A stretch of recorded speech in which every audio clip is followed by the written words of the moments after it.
Equal opportunity is far better than equal distribution. In this episode, I'm going to address that equity can be the counterfeit of equality. I want to enlighten you on what's going on right now in our great country of America.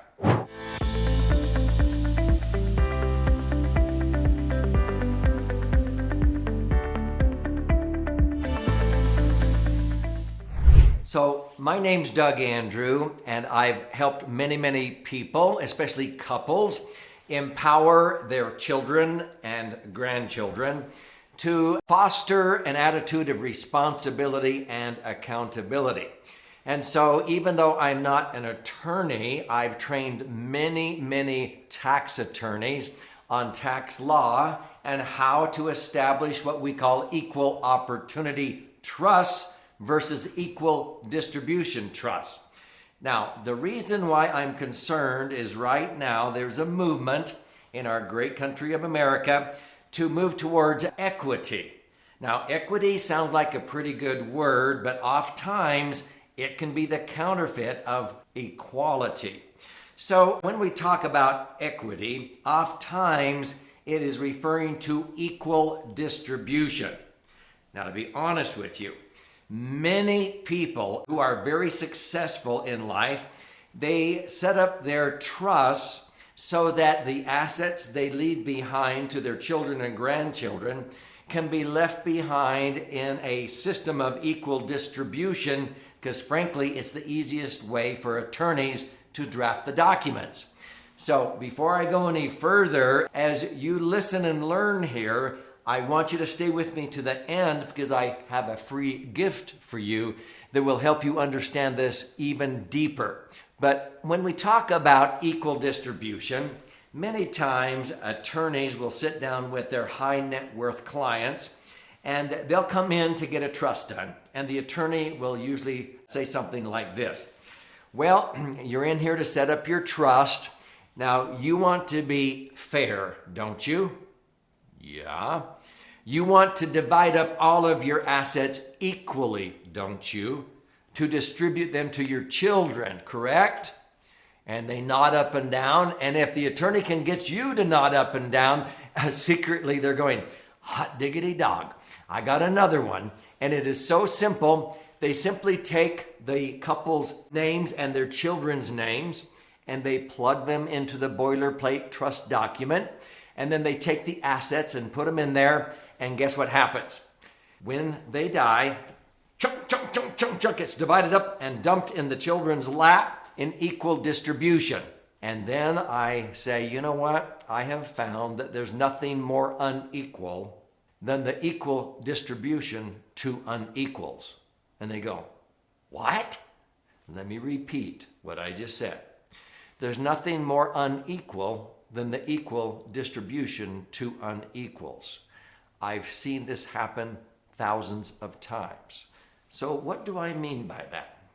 Now, as I explain this, if this intrigues you, be sure and click like, share with somebody who ought to hear this, subscribe to this channel. I post an in-depth answer to a financial question or topic almost on a daily basis.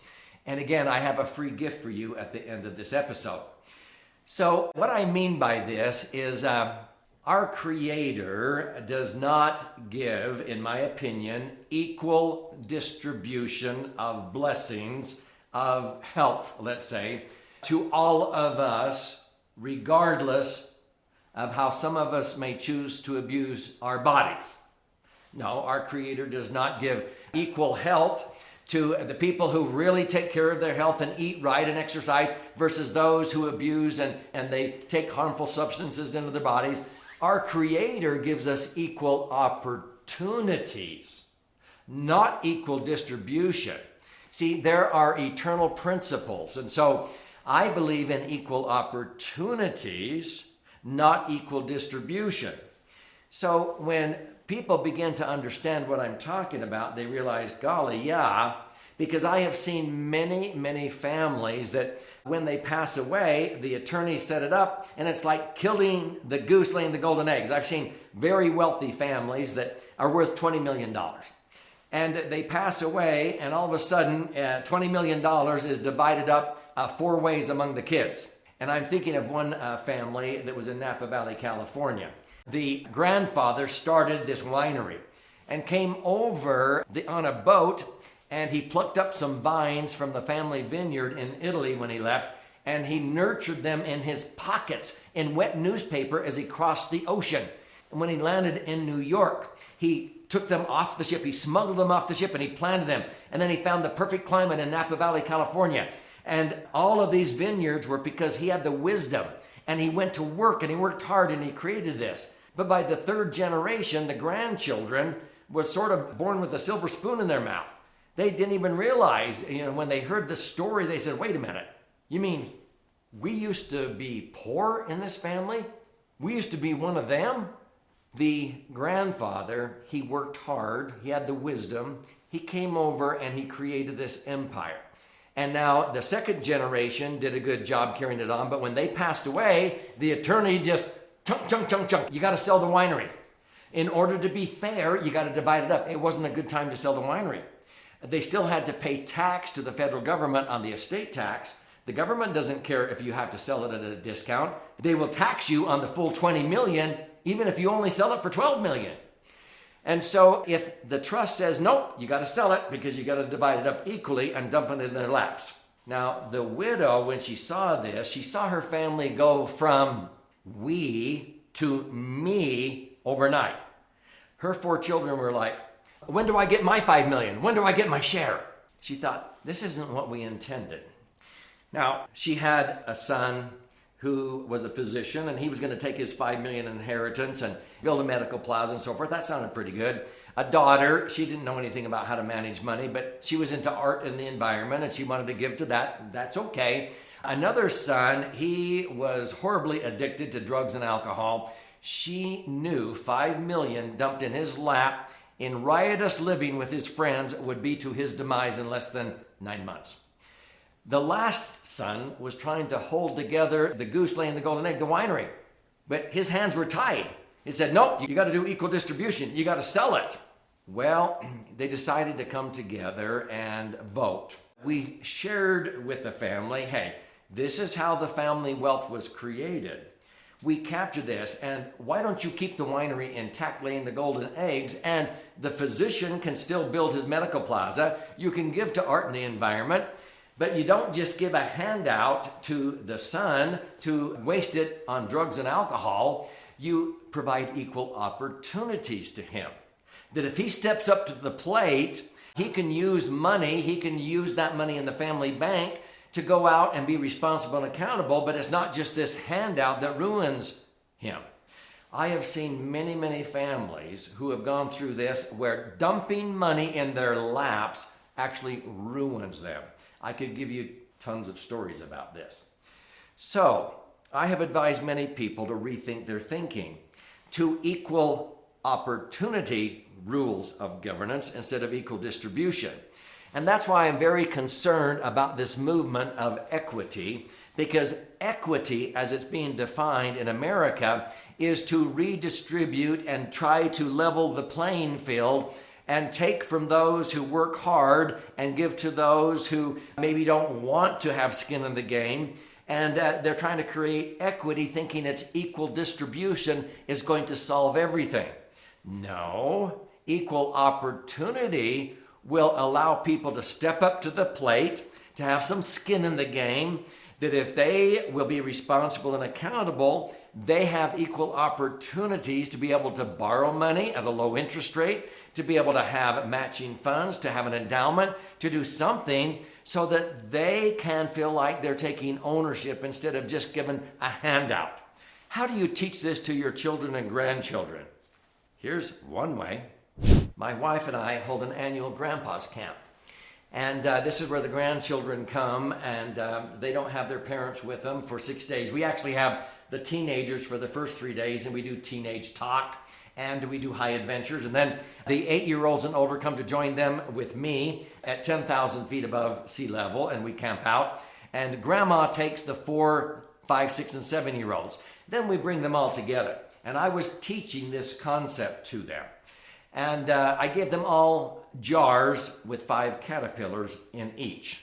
And they watched in awe as these caterpillars made their cocoon, their chrysalis.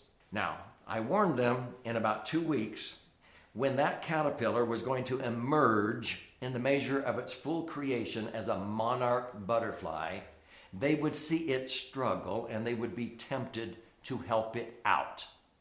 But if they did, the butterfly would die. And so as grandparents and your parents, we don't want to hinder your progress. When you struggle in life, we will always be there to give you a hand up, but never a hand out. Because when you struggle, you gain strength by overcoming those. But if you bail them out, if you're constantly rescuing them, they will never get strong.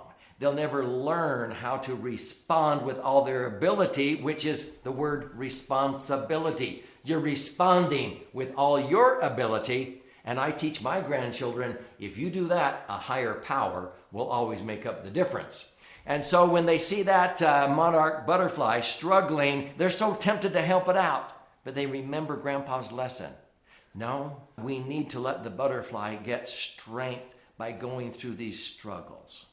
So you can teach your children and grandchildren about equal opportunities, being responsible and accountable. And if we do that in this great country of America, you will have equal opportunities instead of equal distribution, because the way that I hear them defining equity is really falling under equal distribution. Let's just redistribute and give to these. Let's make reparations for the past.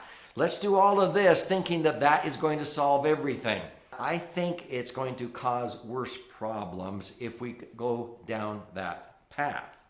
So if this intrigues you and you would like to learn how to teach responsibility and accountability to your children, your grandchildren, your employees, to take ownership, I would recommend that you get 2 of my most recent best-selling books, and I'll show you how you can claim a free copy of one of them, or how you can get 2 of them for just a nominal contribution towards priority shipping. So if you will go to laserfund.com, that's one of my most recent best-selling books, The Laser Fund. This talks about that concept on the right brain side of the book. This is actually 2 books in one, and it's chapter 1 of the orange side of this book. My other best-selling book is called Entitlement Abolition. You can go to entitlementabolitionbook.com, but if you go to either one of those sites, you contribute towards the shipping and handling, and I will pay for the books. But there's a bundle there. And so if you want to pay for priority shipping, I'll send out both copies of those books to you, and you can learn about this concept and also how to teach responsibility and accountability with money to those that you care about, your children and grandchildren, how they can take ownership for a brighter future. And then they will begin to recognize the difference between equity and equality, equal opportunities versus equal distribution.